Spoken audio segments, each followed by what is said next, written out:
हमारे इस सफ़र की शुरुआत देहरादून रेलवे स्टेशन से होती है। सुबह का टाइम है, ठंडी हवा चल रही है और सबसे पहले हम यहीं एक गर्म चाय पीते हैं। चाय के बाद हम स्कूटी रेंट करते हैं और निकल पड़ते हैं अपनी राइड पर। हमारा पहला स्टॉप मसूरी होने वाला है, लेकिन मसूरी पहुंचने से पहले हम आपको देहरादून से मसूरी के बीच के कुछ खूबसूरत नज़ारे दिखाना चाहते हैं। ये रोड खुद इतनी अच्छी है कि मन करता है बार बार रुक कर देखा जाए। रास्ते में हमें एक छोटा सा कैफ़े मिलता है। हम यहाँ थोड़ी देर के लिए रुकते हैं, रेस्ट करते हैं और ऑर्डर कर देते हैं आलू के पराठे। सच बोलूँ तो पहाड़ों में आलू के पराठे खाने का मज़ा ही अलग होता है। यहाँ बैठकर थोड़ी मस्ती होती है, बातें होती है और आगे का प्लान हम लोग डिसाइड करते हैं।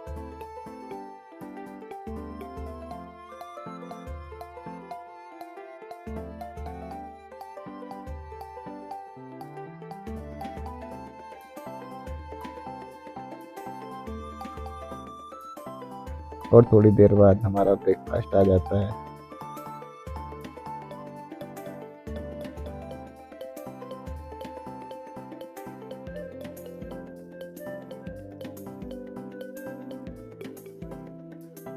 कुछ मूवमेंट कैप्चर करते हुए हम मसूरी से आगे निकल जाते हैं धनौल्टी की तरफ। हम निकल रहे हैं धनौल्टी की तरफ। आगे का सफ़र काफ़ी शांत होने वाला है। अगर आपको पहाड़ों का सुकून, खुली सड़कें और शांत माहौल पसंद है तो ये रूट आपको ज़रूर पसंद आएगा। और हाँ, अगर आपने हमारा चैनल को अभी तक सब्सक्राइब नहीं किया है तो सब्सक्राइब कर लीजिए। वीडियो को लाइक करना भी मत भूलिए।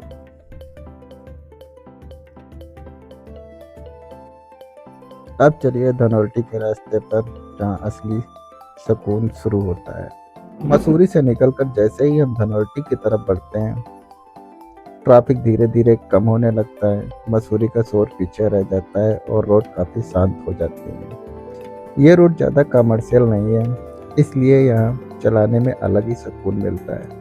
रोड ज़्यादा वाइड है, लेकिन कंडीशन काफ़ी ठीक है। बीच बीच में थोड़ा पेचेस मिल सकते हैं और ओवरऑल स्कूटी या बाइक के लिए सेफ रूट है।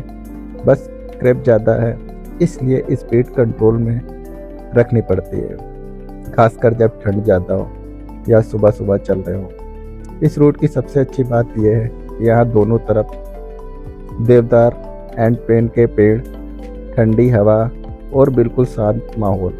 बीच बीच में छोटे व्यू पॉइंट आते हैं जहाँ रुककर फोटो लेने का मन करता है।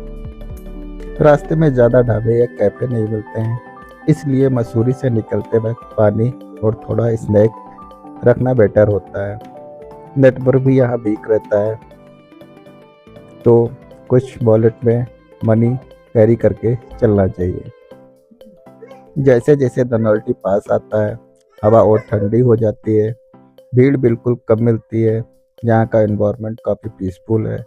अगर आप नेचर और साइलेंस एंजॉय करते हो तो मसूरी से धनौल्टी का ये रूट डेफिनेटली आपको पसंद आएगा। ओवरऑल धनौल्टी का रास्ता उन लोगों के लिए बेस्ट है जो रश से दूर रहकर एक राइड का मज़ा लेना चाहते हैं। यहाँ राइड करते हुए लगता है जैसे हम कहीं दूर आ गए हो, बिना ज़्यादा डिस्टेंस कवर किए। धनौल्टी से आगे सुरगंडा देवी मंदिर के लिए जाते हैं।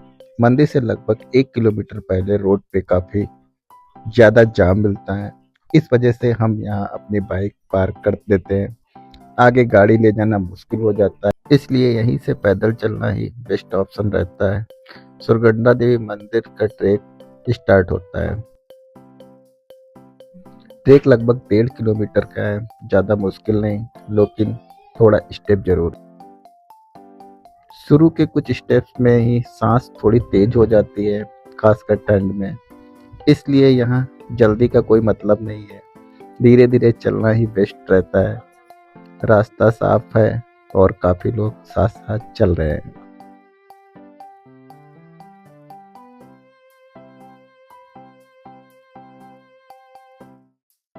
जैसे जैसे ऊपर चढ़ते जाते हैं, नीचे का व्यू और ज़्यादा खुलकर दिखने लगता है।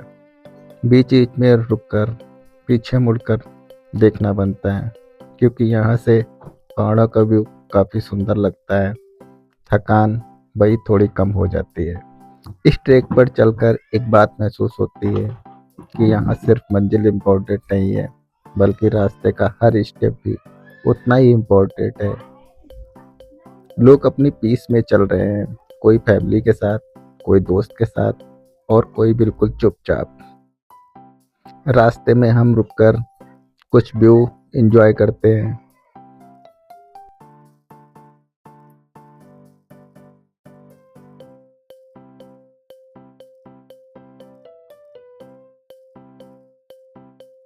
थोड़ा आगे जाकर हवा और ठंडी हो जाती है।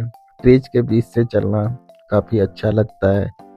यहाँ सिर्फ फुट स्टेप्स और हवा की आवाज़ सुनाई देती है, जो शहर के शोर से बिल्कुल अलग है। ट्रैक का ये हिस्सा थोड़ा और स्टेप है, लेकिन यहाँ से मंदिर पास लगने लगता है। बस थोड़ा सा और चलना है। ऊपर से घंटी की हल्की आवाज़ सुनाई देती है, जो एक अलग ही एनर्जी देती है।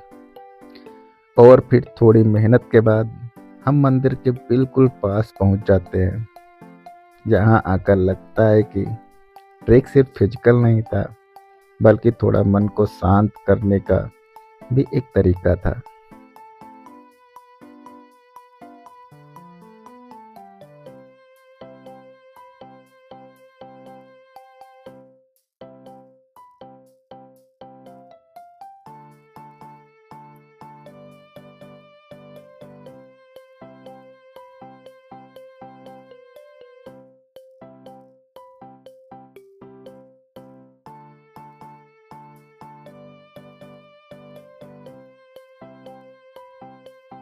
अब थोड़ी देर यहीं रुकते हैं, सांस नॉर्मल करते हैं और जगह को महसूस करते हैं, क्योंकि सुरकंडा देवी का ट्रैक सिर्फ चलने का नहीं, महसूस करने का सफर है।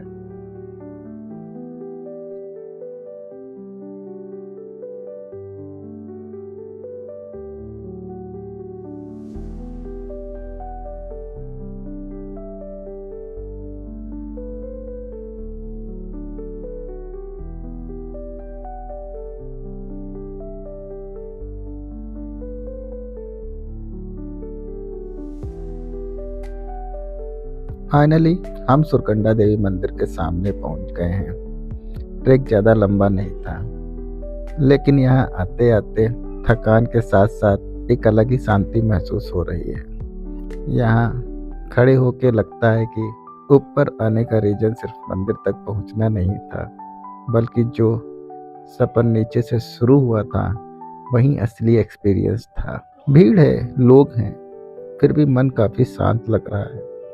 मंदिर के पास हवा ठंडी है, घंटी की आवाज़ आ रही है और चारों तरफ पहाड़ों के खुले हुए व्यू दिख रहे हैं। इस मोमेंट में ज़्यादा बोलने का मन भी नहीं कर सकता है। बस थोड़ी देर चुपचाप खड़े रहना अच्छा लगता है। अब हम दर्शन के लिए अंदर जा रहे हैं। यहाँ आकर हमने कुछ खास मांगा नहीं, बस इतना सोचा कि जो भी सफ़र अब तक मिला है, जो भी एक्सपीरियंस रहा, उसके लिए शुक्रिया।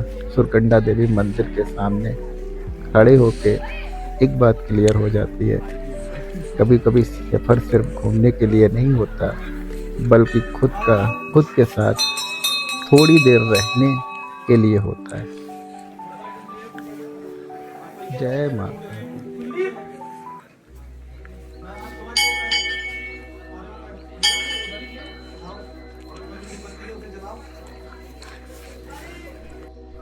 और मेरे दिन का एंड किसी खूबसूरत सनसेट के साथ हो रहा है, और हम लोग दर्शन करके नीचे धनौल्टी के लिए निकल रहे हैं।